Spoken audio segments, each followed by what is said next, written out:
欢迎来到热点新闻频道，请订阅并关注以获取最新资讯。丁禹兮3部连发霸屏，是内娱存货王的逆袭，还是资本的一场豪赌？谁懂啊，家人们！昨天还在为南部档案里张海霞的50秒独白哭得稀里哗啦，今天就刷到2026年6月24号腾讯视频年度发布会的消息。丁禹兮直接一天官宣3部待播剧《花开锦绣司公令》《爱在无尽下》，古装权谋、宋代美食探案、现代都市甜宠3个赛道全占了，我群里当时就炸了。有人说这哥们是不是偷偷跟平台签了什么对赌协议，不然怎么突然就这么猛？先看这3部的配置，《花开锦绣》是腾讯独播的 S 加古装权谋公路剧，改编自滋滋同名小说，搭档邓恩熙，导演是拍过《赘婿》的邓科。2025年6月开机，10月杀青，现在赚的是7到8月暑期档播，官博已经更了3版预告。戈壁滩骑马那段我看了8遍，晒得脸颊泛红，我还以为是素颜，后来才知道是妆效。司公令是宋代宫廷美食权谋剧，改编自米兰 Lady 同名小说，搭档宋祖儿，编剧是写司藤的汪红。2026年3月16号开机，现在应该还在拍。丁禹兮演南少二皇子赵癌，小时候就被送去别国当质子，回来的时候朝堂里啥根基都没有，要自己闷头布局夺权速乱象。人设是情绪内敛、藏而不露的那种白切黑。爱在无尽下是腾讯 S 加的现代都市甜宠剧，改编的小说叫《无尽下》，导演是拍《疯犬少年》的天空的韩衍，24集的精品短剧，搭档孟子义。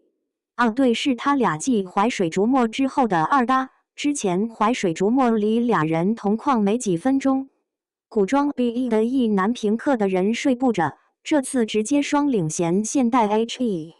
加上同期正在爱奇艺热播的民国悬疑剧《南部档案》，丁禹兮形成一剧在播加3剧待播的霸屏矩阵，被网友称为内娱存货天花板。从5月男友到平台宠儿，丁禹兮的起点其实挺有意思的。1995年降生于上海，家境优渥，作为江浙沪独生子，家中庭院宽敞，甚至容得下一棵高达8米的海棠树。高2那年，别的同学还埋头书本，丁禹兮已踏上兼职之路，咖啡店后厨、服装店衣架间都有他忙碌身影。一次偶然契机，他觅得一份群众演员暑假工，每日报酬仅80元，片场嘈杂忙碌，他怀揣紧张兴奋，开启演艺生涯初次试水。真正让他出圈的是和赵露思搭档的传闻中的陈芊芊。剧中韩硕一袭古装，剑眉星目，初登场时跨马入城，意气风发。面对心仪女主陈芊芊，眼神瞬间温柔，嘴角不自觉上扬，宠溺笑意藏都藏不住。恋爱脑上头时，为女主赴汤蹈火，机关算尽，反差萌引得观众直呼上头。5月男友名号不胫而走，可娱乐圈风云变幻。爆火后挑战接踵而至，韵色过浓里，他搭档张禹兮演绎洁癖医生，为契合角色反复打磨细节。医院场景，白大褂一穿，双手消毒动作一丝不苟，眼神专注，洁癖属性尽显。与女主泥巴吻桥段，拍摄前反复排练，既要保证画面唯美，又得精准拿捏角色难为情又心动复杂情绪。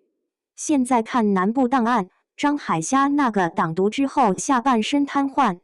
分裂出白虾黑虾2个人格的桥段，50秒独白那段我循环了5遍，左眼还湿乎乎的委屈，右眼已经沉下来要算计人了，盐和溃烂后背的妆都是真的。花絮里说他拍的时候盐水泡的后背都发炎了还接着拍，轮椅戏还特意去摸那种肌肉萎缩的病态感。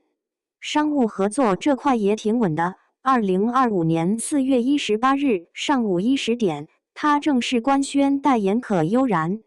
推出的限时优惠套组145元3瓶含周边赠品，受到粉丝的热烈追捧。在4月，他还官宣成为高姿全球品牌代言人，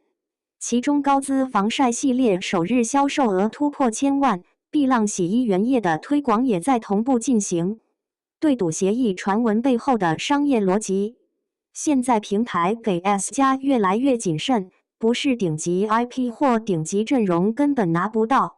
每一部 S 家的背后都是真金白银的大投入和高期待。像归鸾由腾讯视频与浩瀚娱乐联合出品，定位为 S 家级古装权谋剧，3.2亿元的总投资，在同类古偶中属正常偏高水平，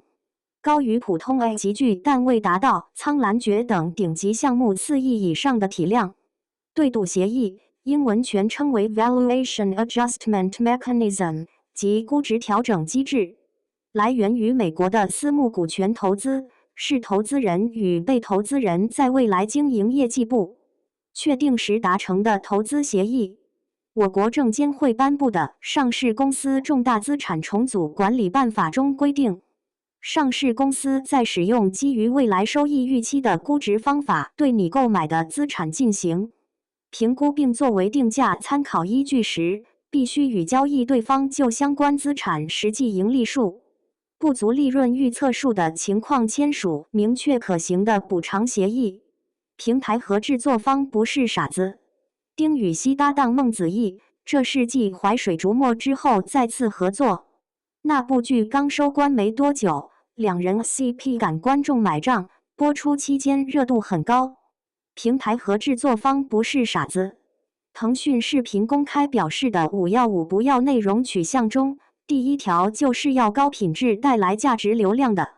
持续形成长期品牌 IP 的，很显然庆余年属于此列。而为了践行这一内容价值取向，腾讯视频乃至整个腾讯系承担的压力也不容小觑。3部新剧的前景与风险。先说《花开锦绣》，改编自滋滋的同名小说。滋滋之前的《庶女攻略》《九重子》影视化成绩都不错，忠实读者一堆。丁禹兮演的赵灵表面是走江湖的私盐贩子，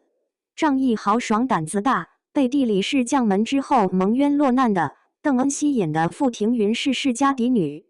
家族被诬陷了，落魄跑路，俩人为了躲灾假扮夫妻一起走，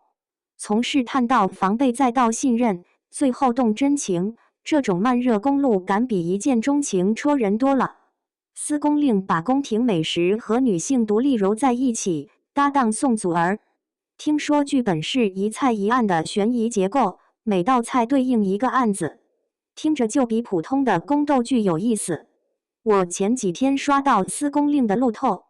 丁禹兮穿南宋的皇子常服，头发半竖着，坐在桌前剥橘子，指尖都绷着劲，完全不像以前演的那些带点痞气的古装角色。之前他演的古装大多是跳脱或者带点邪魅的，这次赵癌是完全内敛的，反差挺大的。爱在无尽下是丁禹兮第一次演校园加都市双跨度的温柔人设，之前他没演过这么软的角色吧？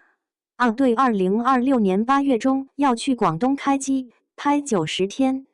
最快2027年第1季度才能上。我群里有个孟子义的伪粉，已经把闹钟设到8月15号了，说要去开机现场蹲路透，但风险也不是没有。现在微短剧行业正告别拼数量的增量时代。2024年，一部微短剧能有500万票房已算佳绩，1000万分账更是行业顶尖成绩。到了2025年，1000万级分账作品已成常态，票房达到2000万以上的项目就有6部。朱雀堂的分账票房更是达到了4800万，成本也在同步飙升。2024年一部古装短剧的制作成本400万以内已算充裕，如今500万成本成为行业标配，700-800万很常见，1000万级投入不再罕见。是实力的加冕，还是资本的棋局？丁禹兮这次3部连发，既是其前期积累的市场价值获得顶级平台认可的标志，也不可避免地置身于当下影视工业高度资本化、风险与收益并存的复杂游戏之中。有人说他之前一直被贴古装美男的标签，这次3部里只有花开锦绣是纯古装江湖，剩下司空令是宫廷权谋，爱在无尽下是现代，都不算之前他常走的路子。你们觉得他这波是故意跳舒适圈，还是单纯今年剧本凑一块儿了啊？还有啊，这4个角色，张海虾的一体双魂，赵灵的江湖草莽，赵艾的白切黑皇子，程潇凡的温柔学霸，你们最先想蹲哪个？无论背后是否存在具体的对赌条款，这3部作品的最终市场表现与口碑反馈，都将成为检验这次豪赌成败的关键，也真正决定丁禹兮职业生涯能否借此跃升至新高度。最终的答案将由作品本身来书写。你觉得丁禹兮这次3部连发是实力所致，还是资本游戏？